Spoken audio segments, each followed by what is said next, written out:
Hello students, मैं हूं मंजीत कुमार और काव्य क्लासेस गोरखपुर पर एक बार फिर से आपका वेलकम करने के लिए प्रेजेंट हुआ हूं। परीक्षा बहुत ही नज़दीक है और ऐसी कंडीशन में आप लोगों की चिंता जायज़ है कि परीक्षा निकट है, किस प्रकार से तैयारी करें कि हमारा जो नंबर है वो बेहतर तरीके से आ सके। तो डरने की ज़रूरत नहीं है, घबराने की ज़रूरत नहीं है, क्योंकि पिछली बार जो परीक्षाएं हुई हैं, चाहे फोर्थ 1 सेमेस्टर की हो, चाहे सेकंड सेमेस्टर की हो, थर्ड सेमेस्टर की हो या फिर फोर्थ सेमेस्टर की हो, तो सभी सेमेस्टर की परीक्षाओं को लेकर के जो भी मैंने नोट्स बनाए थे पॉलिटिकल साइंस सब्जेक्ट में, उनमें से बहुत सारे प्रश्न मेरे नोट्स से मिले थे। और इसी विश्वास के साथ मैं फिर से एक बार मेहनत कर रहा हूँ फिफ्थ सेमेस्टर के बच्चों के लिए कि उनका भी नोट्स मैं बना चुका हूँ। धीरे धीरे करके नोट्स को मैं अपलोड कर रहा हूँ अपने चैनल पे।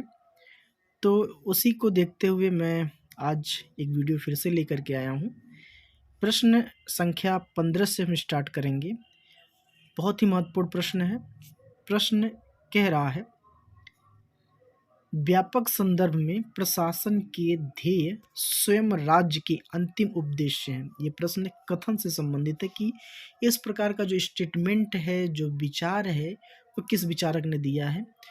तो आइए हम तलाशते हैं इसके आंसर को। तो इसका जो आंसर होगा वो होगा एल डी वाइट। ये एल डी वाइट का स्टेटमेंट है और निश्चित रूप से प्रश्न पूछा जाएगा। और ये जो प्रश्न है वन लाइनर प्रश्न है। मैं इसी प्रश्न में उत्तर भी इसका लिख रखा हूँ ताकि वीडियो बहुत लंबी ना होने पाए। प्रश्न कह रहा है कि लोक प्रशासन का प्रथम चरण, क्योंकि हम लोग जानते हैं कि लोक प्रशासन जो है एक विषय के रूप में बड़े पैमाने पर इसका अध्ययन आज विश्व के तमाम देश इसका कर रहे हैं।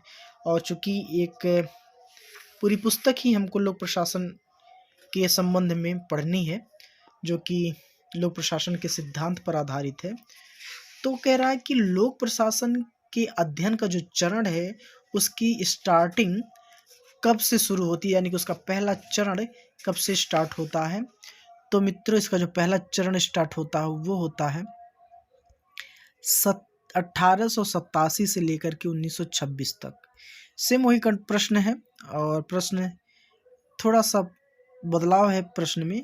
इसमें कह रहा है कि द्वितीय चरण इसका कब स्टार्ट होता है, यानी कि दूसरे चरण की बात करें, द्वितीय चरण का जो ड्यूरेशन है, काल ड्यूरेशन, वो 1927 से लेकर के 1937 तक है। बढ़ते हैं अगले प्रश्न पर। प्रश्न वही है लोक प्रशासन का। तो तीसरा चरण कब शुरू होता है? तो इसका जो तीसरा चरण शुरू होता है वो होता है 1938 से लेकर के 1946 तक।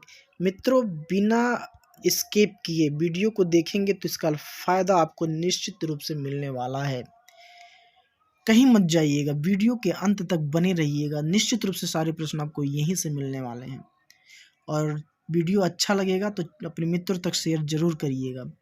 चौथे चरण की बात करें तो चौथा चरण जो शुरू होता है वो 1947 से 1970 तक। अगर जो हम पाँचवें चरण की बात करें तो पाँचवें चरण की स्टार्टिंग होती है 1971 से 1990 तक। एक संजय साहित्य की पुस्तक है जो कि अब उसमें छठे चरण को भी लाया गया है।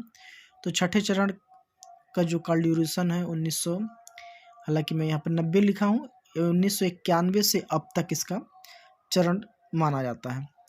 अब हम बढ़ते हैं बहुत ही महत्वपूर्ण प्रश्न पर, और प्रश्न संख्या 22 से कह रहा है कि वुडरो विल्सन, क्योंकि वुडरो विल्सन अमेरिका के राष्ट्रपति थे, तो कह रहा है कि अमेरिका में वुडरो विल्सन द्वारा एक पुस्तक लिखी गई है।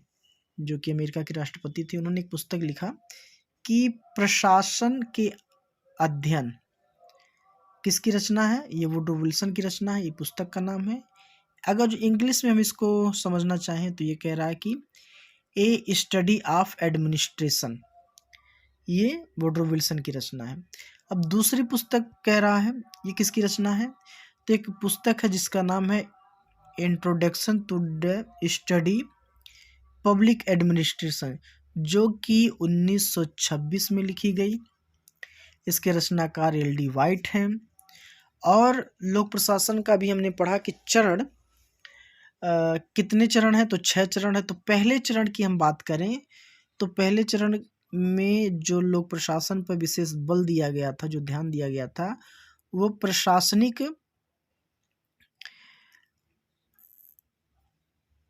दैदी भाव पर बल दिया गया था।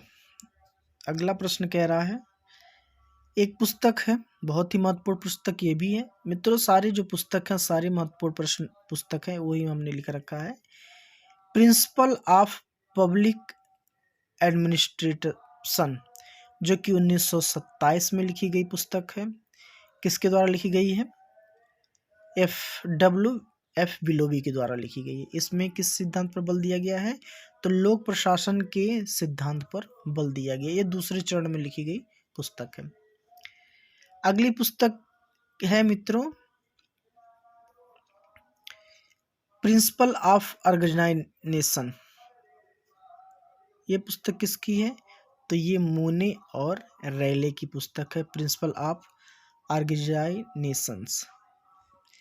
नेक्स्ट पुस्तक है मित्रों, बहुत ही महत्वपूर्ण पुस्तक है, इंडस्ट्रियल एंड जनरल मैनेजमेंट। ये पुस्तक हेनरी फ्यूल ने लिखी है।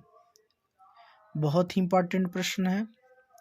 अगला प्रश्न है मित्रों, लूथर गुलिक और उर्विक ने एक पुस्तक लिखी है जिसका नाम है papers on the science of administration. ये पुस्तक किसकी रचना है? तो लूथर गुलिक और उर्विक की रचना है। बढ़ते हैं अगले प्रश्न पर। अगला प्रश्न कह रहा है, मेरी पार्कर की पुस्तक का क्या नाम है? तो इनकी पुस्तक का नाम है ए क्रिएटिव एक्सपीरियंस। मित्रों, ये जो सारी पुस्तकें हैं ये लोक प्रशासन पर लिखी गई हैं। नेक्स्ट पुस्तक है the functions of the executive. ये 1938 में लिखी गई पुस्तक है। ये लोक प्रशासन के सिद्धांत को चुनौती देने वाली पुस्तक है, जो कि 1938 में लिखी गई है।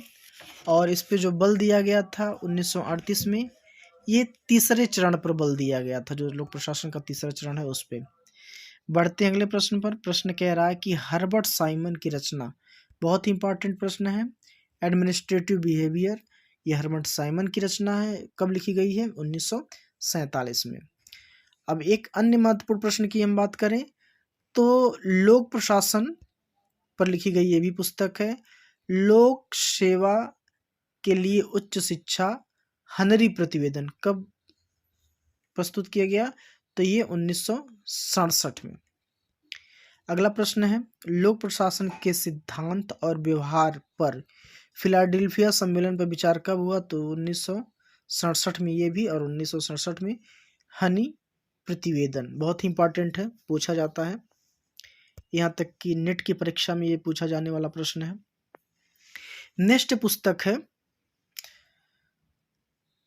पुस्तक का नाम है Edward a new public administration, जो कि 1971 में लिखी गई है पुस्तक।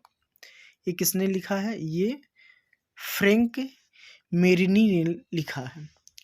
अब वुडरो के द्वारा वाल्डो के द्वारा, एल डी वाल्डो के द्वारा लिखी गई पुस्तक है जिसका नाम है public administration in A time of turbulence, जो कि 1977 में लिखी गई है।